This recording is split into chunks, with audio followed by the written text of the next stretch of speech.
Hello friends, welcome back to my channel. Welcome to our exciting journey into the world of plants, cells and the process of photosynthesis. Today we will explore how living organisms, especially plants, nourish themselves and how they are crucial to life on earth. Let's dive in. Did you know that all living organisms are made up of tiny building blocks called cells? These cells are so small that they can only be seen under a microscope. In plant cells, the outermost layer is the cell wall, which provides structure and support. Just inside the cell wall is a thin layer called the cell membrane, which encloses the jelly like substance called cytoplasm. At the center of the cell, you'll find a large central vacuole which stores water and nutrients. Most plants have a nucleus, but it is usually located at periphery of the cell. Every cell needs energy to survive and grow. The energy comes from food. So let's learn how different organisms obtain food. What is nutrition? The process by which living organisms take in food for energy, growth, and development is called nutrition. There are two types of nutrition seen among living organisms: autotrophic nutrition and heterotrophic nutrition. Let's understand them one by one. Autotrophic nutrition.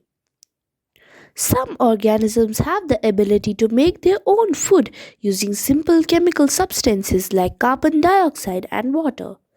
These organisms are known as autotrophs and they are also called producers because they produce their own food. When an organism makes its own food from simple inorganic non-living substances, it is called autotrophic nutrition. The term autotroph comes from the Greek words autos meaning self and troph meaning to nourish.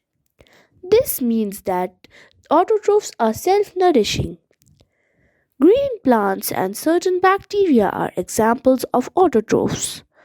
They make their own food through a process called photosynthesis. Heterotrophic nutrition. The process by which organisms obtain food from plants either directly or indirectly is called heterotrophic nutrition. The term heterotroph comes from the Greek words heteros meaning other and troph meaning to nourish.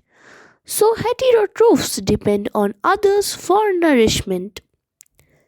These organisms are also called consumers.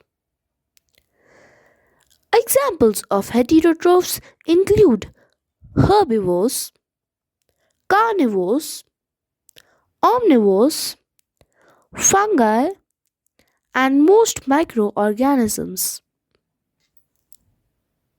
Autotrophic nutrition in plants. Green plants take in carbon dioxide from the air and absorb water from the soil. They convert these materials into glucose and oxygen with the help of light energy which is derived from the sun. This process occurs with the help of a green pigment called chlorophyll which is present in the leaves of the plant. The process of making food by green plants using carbon dioxide and water in the presence of sunlight and chlorophyll is known as photosynthesis. The glucose produced is later converted into starch for storage. This is a general equation for photosynthesis. This means that carbon dioxide and water, with the help of sunlight and chlorophyll, produce glucose and oxygen. Photosynthesis is a unique process in which solar energy is converted into chemical energy that is stored in food. This food becomes the primary source of energy for all living organisms. The food made by plants is used not only by themselves but also by all living organisms around them. The food is distributed from the leaves to the other parts of the plant, and excess food is stored as starch in different parts of the plant. Glucose and starch are forms of carbohydrates which contain carbon, hydrogen, and oxygen. Photosynthesis helps plants provide energy not just for themselves but for all living things. The term photosynthesis was coined by Charles Reid Barnes in 1893. How do plants obtain raw materials for photosynthesis? The raw materials required for photosynthesis are carbon dioxide, water, sunlight, and chlorophyll. Now let's see how plants gather the raw materials for photosynthesis. Carbon dioxide. Plants obtain carbon dioxide from the air. The underside of each leaf has tiny pores called stomata. These stomata open and close, allowing air to enter the leaf. The guard cells around each stomata control the opening and closing. When the stomata open, air enters, and the plants use the carbon dioxide to make their food. Water and minerals. Plants absorb water and minerals from the soil through their roots. The absorbed water and minerals travel up the plant through tube like structures known as xylem.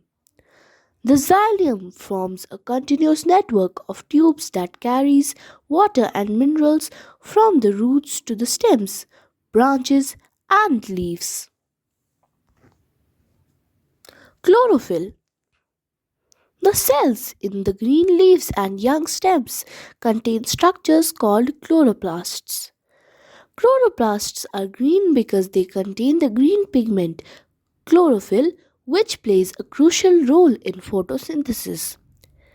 Even leaves that are red, brown, or yellow contain chlorophyll, although other pigments mask the green color. Photosynthesis still occurs in these leaves. Sunlight. The chlorophyll absorbs sunlight, which provides the energy required for photosynthesis. Sunlight is the ultimate source of energy, and all heterotrophs depend on plants to capture this energy either directly by eating plants or indirectly by eating animals that consume plants. Site of photosynthesis. Photosynthesis occurs in the chloroplasts of green leaves. It occurs in other green parts of the plant, such as the green stems of cacti. Importance of photosynthesis. Photosynthesis is incredibly important because it is the process through which plants make food for themselves, allowing them to develop and grow. It is the primary source of food for all other living organisms. Plants form the foundation of the food chain, and all consumers depend on plants directly or indirectly for nourishment. Photosynthesis helps maintain the balance of carbon dioxide and oxygen in the atmosphere by taking in carbon dioxide and releasing oxygen. This is crucial for the survival of most living organisms, as oxygen is needed for respiration. Synthesis of plant food other than carbohydrates. In addition to carbohydrates like glucose and starch, plants also need proteins for their growth and development. To make proteins, plants require nitrogen, which is found in the soil.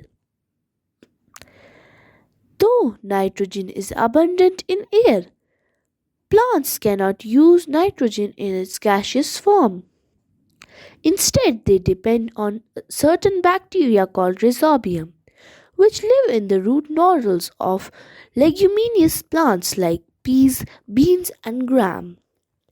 These bacteria take nitrogen directly from the air and convert it into nitrogenous substances that are soluble in water. Plants then use these substances to make proteins. The process by which nitrogen is converted by bacteria into water soluble substances is known as nitrogen fixation. When these leguminous plants die and decay, the nitrogenous substances they contain mix with the soil, and other plants can absorb them to make proteins.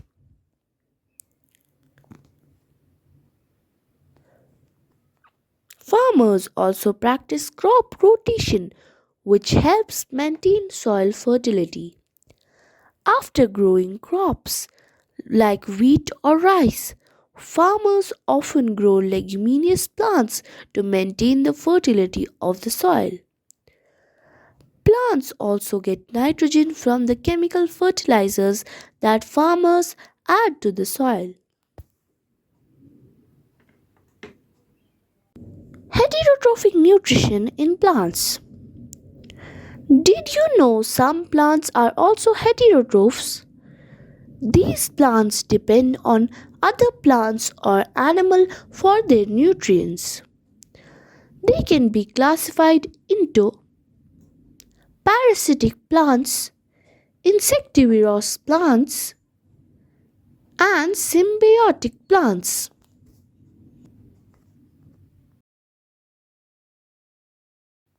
Parasitic plants. These plants depend on other plants for food and water. The plant they are attached to is called the host plant. Parasitic plants have specialized roots that penetrate the host plant's body to absorb nutrients and water. A parasitic plant harms its host by slowing its growth or causing damage, although it rarely kills it. Cascuta and mistletoe are examples of parasitic plants. Some parasitic plants like Cascuta cannot produce their own food and are called total parasites, while others like mistletoe can make some of their food through photosynthesis and are called partial parasites. Insectivorous plants. These plants have chlorophyll and can make their own food through photosynthesis, but they grow in the soil that is low in nitrogen. To get nitrogen, they trap and digest insects and even small animals. Examples of insectivorous plants include pitcher plants, Venus flytraps, and sundews. Pitcher plants, for example, have leaves shaped like pitchers that trap insects. When an insect lands on its rim, it falls inside and the lid closes. The plants then digest the insect inside the pitcher. Symbiotic plants. In symbiosis, two organisms live together for their mutual benefit. An example of this is lichens, which are an association between a fungus and an alga. The alga makes food through photosynthesis, which it shares with the fungus, while the fungus provides water and minerals to the alga. Some fungi also live in association with the roots of trees, helping them absorb water and nutrients, while the trees provide nutrients to the fungi. Saprotrophic nutrition. Lastly, we have saprotrophic nutrition. Organisms like fungi and bacteria are known as saprotrophs. These organisms obtain nutrients from dead and decaying plants and animals. They secrete digestive juices onto the decaying matter, breaking it down into simple soluble substances that they can absorb. This method of obtaining nutrition is called saprotrophic nutrition. In conclusion, nutrition is a vital process for all living organisms, enabling them to obtain energy, grow, and survive. Hope you enjoyed the video. In coming videos, we will try to understand more about the chapter. Stay tuned for more videos. Thank you for watching. If you like the content, please click the like button to motivate us to make more such videos. Please click the subscribe button and hit the bell icon for notification.